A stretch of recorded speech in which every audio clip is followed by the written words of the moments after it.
Hello guys, तो मैं आप लोगों के सामने लेके आ गया हूँ हंटर एक्स हंटर का एक नया एपिसोड नंबर 47, जिसे मैं हिंदी में एक्सप्लेन करने वाला हूँ। तो जो लोग भी मेरे चैनल पर नए हैं तो प्लीज़ मेरे चैनल को सब्सक्राइब करें और बेल आइकन को भी प्रेस करें। मेरा एक इंस्टाग्राम पेज भी है जिसपे मैं काफ़ी सारे फनी मीम्स डालता रहता हूँ, तो जाके उसे भी फॉलो कर लीजिए, लिंक इन डिस्क्रिप्शन। तो वीडियो को ज़्यादा लंबा ना खींचते हुए सीधे इंट्रो पर चलते हैं। तो लेट्स स्टार्ट द इंट्रो।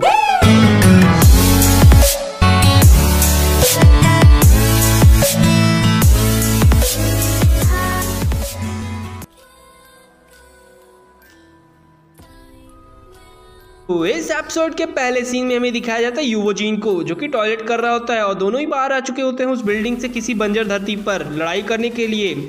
जहां पर वो आते ही पूछता है कि तुम हो कौन नेन यूज़र, क्योंकि तुम्हारा जो नेन है वो काफ़ी लोगों से अलग है।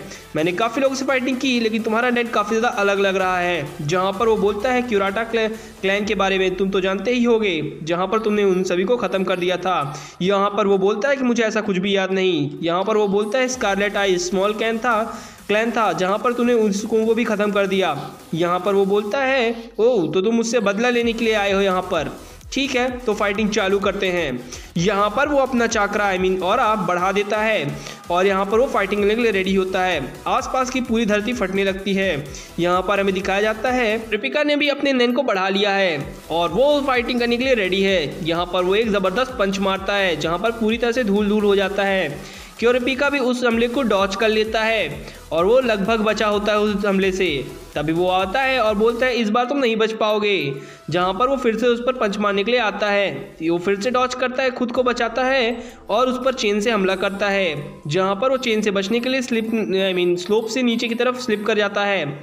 यहाँ पर वो नैन का यूज़ करता है काफ़ी अच्छी तरीके से, नैन चेन का यूज़ करता है काफ़ी अच्छी तरीके से और बोलता है कि मैं पहले ही स्ट्राइक में जीत जाऊंगा जब मैं तुम्हारे ऊपर पंच मारूंगा, और वो ऐसा करने में कामयाब भी हो जाता है। तभी उसके बगल से जस्ट एक चेन निकलती है जिसे वो देखता है और वहाँ से डॉच कर लेता है और लगता है कि तुमने मुझे सरप्राइज कर दिया।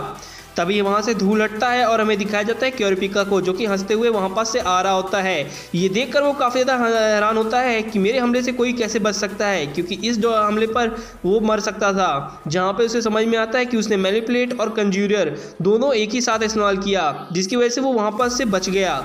यहाँ पर वो बोलता है कि मैं चाहूँ तो इन्हेंसर का भी यूज़ कर सकता हूँ, तो सिर्फ मैंने ब्लॉक किया और उस पर अटैक किया। यहाँ पर क्यूरपिका बोलता है कि ये तुम्हारा बेस्ट अटैक था, मुझे पता है। इसके बाद उसे गुस्सा आता है, वो अपना पावर लेवल फिर से बढ़ाना चालू करता है और उस पर हमला करने के लिए फिर से रेडी होता है और वो उसके पास दौड़ कर आता है और पंच मारने की कोशिश करता है।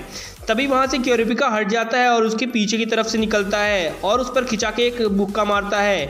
यहाँ पर उसे काफ़ी ज़्यादा तकलीफ होती है और वो आगे की तरफ खिसक जाता है।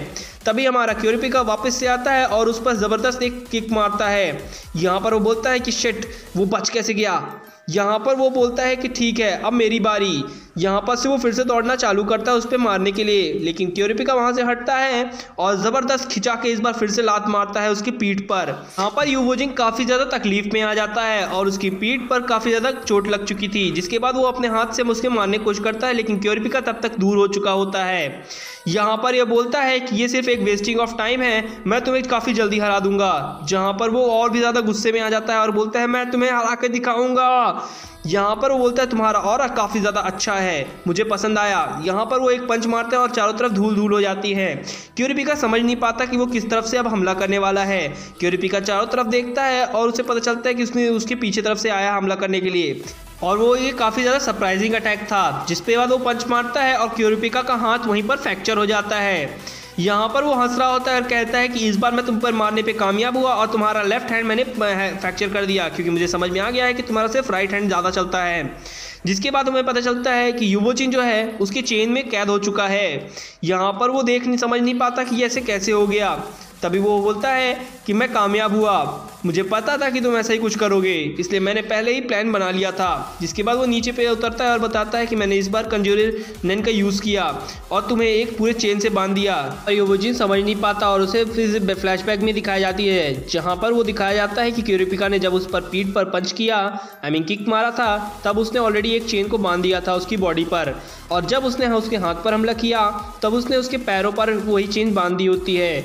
जिसके बाद हमें पता चलता है कि जो हमारा क्योरपिका है वो 6 तरह के नैन का पूरी तरह से यूज़ कर सकता है और कोई भी नैन उसके लिए कोई नया नहीं है। यहाँ पर वो काफ़ी ज़्यादा परेशानी में आ जाता है और कहता है कि तुम्हारी तो मैं। जिसके बाद हमें दिखाया जाता है कि क्यूरिपिका की आंख जो है पूरी लाल रंग की हो चुकी होती है और ये देखकर वो काफ़ी ज़्यादा परेशानी में आ जाता है और उसकी आंखें फटी की फटी रह जाती हैं। जहाँ पर वो उस पर चिल्लाता है, कहता है यू बास्टर्ड, तुम्हारी वजह से मेरी पूरी फैमिली मर गई।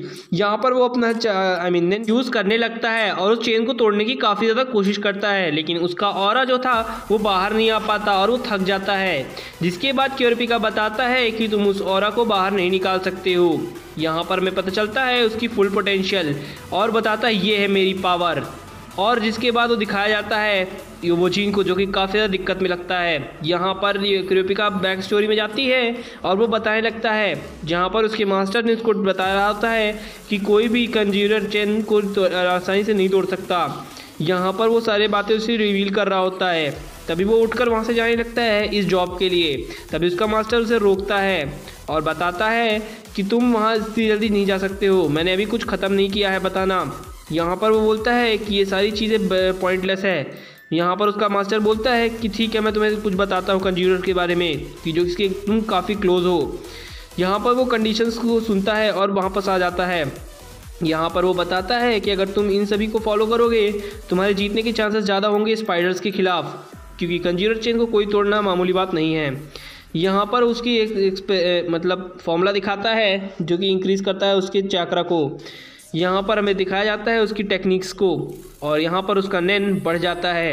ये देखकर उसका मास्टर काफ़ी ज़्यादा हैरान होता है और कहता है हे क्यूरिपिका जल्दी आओ। यहाँ पर से वो सीन कट होता है और हमें फ्यूचर में दिखाया जाता है, प्रेजेंट में दिखाया जाता है, जहाँ पर उसने पूरा का पूरा कंट्रोल ले लिया होता है चेन से। और वो कहता है कि अब मैं तुम्हें डेमोन्स्ट्रेशन दिखाता हूँ, जहाँ पर वो अपने चेन का यूज़ करता है और अपने हाथ पर लपेटता है। जिसके बाद कुछ ही देर में उसका हाथ पूरा का पूरा ठीक हो जाता है। यहाँ पर वो देखकर काफ़ी ज़्यादा शौक में होता है कि उसने अपने चेन से ही अपने आप को ठीक कर लिया। यहाँ पर वो समझ जाता है कि हर तरह की पावर का यूज़ कर पा रहा है और शैडो बीस्ट से ये ज़्यादा ताकतवर है।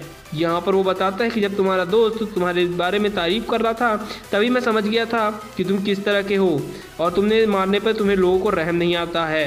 यहाँ पर वो बताता है कि तुम्हें सिर्फ 1-on-1 फाइट में हराया जा सकता है, इसलिए मैंने वहाँ पर लड़ाई नहीं की, क्योंकि तुम्हारे दोस्त भी वहाँ पर थे और मुझे मार सकते थे, इसलिए मैं उस लड़ाई में एंटर नहीं किया। यहाँ पर हमें फिर से प्रेजेंट का सीन दिखाया जाता है, जहाँ पर वो चेन को तोड़ने की फिर से कोशिश करता है, लेकिन चेन टूटती नहीं इस बार भी। और कहता है कि ये काफ़ी ज़्यादा बुरा है, मैं चेन का यूज़ करने अपने ऑरा का यूज़ करने क्यों नहीं पा रहा हूँ। जिसके बाद उसे बताता है क्यूरिपिका, क्योंकि मैंने तुम्हारे पूरे ऑरा को ही कैद कर लिया है। और ज़बरदस्त आके उस पर एक ज़बरदस्त पंच मारता है। यहाँ पर पंच मारते ही वो बैठ जाता है और उसके मुँह से काफ़ी ज़्यादा खून निकलता है। हमें दिखाया जाता है क्यूरिपिका का पंच उसके पूरे छाती पर एक बड़ा सा छेद कर देता है। यहाँ पर वो देखकर काफ़ी ज़्यादा हैरान होता है कि मेरी बॉडी जो इस चीज़ जैसी है उस पर भी इसने कैसे मार दिया। यहाँ पर वो ज़बरदस्त फिर से पंचेस पे पंचेस मारे जा रहा होता है। तभी हमें आसमान पे दिखाया जाता है, जो कि कुछ खास नहीं था, नीचे क्योंकि फाइटिंग चल रही थी। यहाँ पर उस पर काफ़ी ज़्यादा पंचेस पे पंचेस मारे जा रहा होता है और कहता है कि अब तुम जल्दी से मुझे आंसर दो और मैं तुम्हारे साथ ये डील करता हूँ कि अगर तुम मुझे सारे जवाब सही दोगे तो मैं तुम्हें मारूंगा नहीं, क्योंकि उसने अपने चेन को उसके चेस्ट के अंदर घुसेड़कर उसके हार्ट तक पहुँचा दिया होता है। यहाँ पर वो काफ़ी ज़्यादा गुस्से में होता है क्यूरिपिका और उससे क्वेश्चन करता है तुम्हारे जितने भी और साथी हैं उनकी पावर लेवल क्या है और वो किस तरह के यूज़र हैं। यहाँ पर वो कहता है कि तुम मुझे ख़त्म कर दो, लेकिन मैं कुछ भी नहीं बताऊँगा। यहाँ पर वो कहता है कि तुमने रूल ब्रेक कर रहे हो, अगर तुमने नहीं किया, ऐसा बताया नहीं मुझे, तो मैं तुम्हारे हार्ट को क्रश कर दूँगा। और वो कहता है कि मार दो मुझे बेवकूफ़। यहाँ पर वो यही करता है और उसके हार्ट के अंदर से वो चेन को दबाकर खींच लेता है, जिसके बाद वो उसका दिल वहीं पर निकल जाता है। यहाँ पर वो काफ़ी ज़्यादा गुस्से में होता है और ये सीन काफ़ी ज़्यादा भयानक था। सच में ये पूरा एपिसोड काफ़ी ज़्यादा भयानक था यहाँ पर। जिसके बाद वो वहीं पर मर जाता है और हमें दिखाया जाता है क्यूरिपिका को, जो कि जाता है और फ़ोन उठाता है और यहाँ पर वो बात करने लगता है मेलोडी से पूछता है वो कि ये बताओ कि बॉस कैसी है। यहाँ पर वो बोलता है कि बॉस ठीक है। यहाँ पर वो फ़ोन कट करता है और पीछे की तरफ मुड़कर देखता है, जहाँ पर यूवोजीन पड़ा होता है। जिसके बाद वो उसे कब्र के अंदर लिटा देता है और उस पर काफ़ी सारी मिट्टी डालकर वहीं पर दफना देता है। यहाँ से वो जाने लगता है। अभी सीन शिफ्ट होता है और हमें फैंटम ट्रूप के बॉस को दिखाया जाता है। यहाँ पर वो काफ़ी ज़्यादा शांत होते हैं और वो तभी कहता है कि जो भी एनएन यूज़र चेन यूज़र है वो हर तरह की चीज़ों को एनएन का यूज़ करना जानता है और वो 1-on-1 फाइट में उसे पता था कि वो हरा सकता है यूवोजीन को, इसलिए उसने अकेले पर उसे बुलाया। यहाँ पर वो बोलता है कि हमारा जो यूवोजीन था वो भी एक मैनिपुलेटर था यहाँ पर वो हार चुका है और वो गया जहाँ पे भी गया था वो वापस नहीं आया। इसका मतलब वो चेन यूज़र काफ़ी ज़्यादा खतरनाक है। तभी सीन शिफ्ट होता है और हमें दिखाया जाता है हिसॉक को, जो कि काफ़ी ज़्यादा शांत होता है, जिसके बाद ये एपिसोड यहीं पर खत्म होता है। मैं इसका अगला एपिसोड काफ़ी जल्द आऊँगा। तब तक के लिए goodbye and sayonara. Thank you for watching my videos and subscribe my channel and follow me on Insta, link in description. Thank you.